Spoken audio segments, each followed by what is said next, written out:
On today's first look, we have a 1989 Porsche 911 Carrera, reimagined by Singer.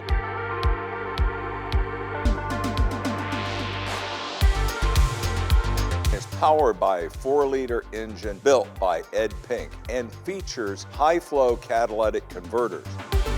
The engine is tuned by an Entron ECU. The exhaust system includes a titanium muffler for weight reduction. It has an external center fuel fill right here in the middle of the hood and an external oil fill system. The suspension is an Olin Sport adjustable system configured for canyon road use with two-way adjustability. The braking system includes Brembo calipers with carbon ceramic rotors. The wheels are RS style with nickel centers and black backgrounds. Externally, this Porsche is finished in green blood dark paint with full PPF applied over it. And it also features nickel-plated bumperettes, raised deck lid lettering, and the Singer script badging, all finished in 24-karat gold.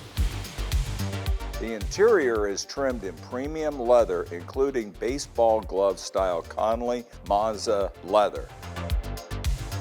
The front seats are carbon fiber bucket seats designed for weight reduction and improved support. The cabin features black leather for the dash, roll tops, knee pads, and pillars. The steering wheel has a bespoke finish wrapped in black leather. Additionally, the car includes an external battery charging solution under the front bumper and a keyless entry with 2 custom Singer key fobs finished in piano black anodized. Best part, this beautiful Singer is selling at no reserve at our 2025 Scottsdale auction, January 18th through the 26th at Westworld.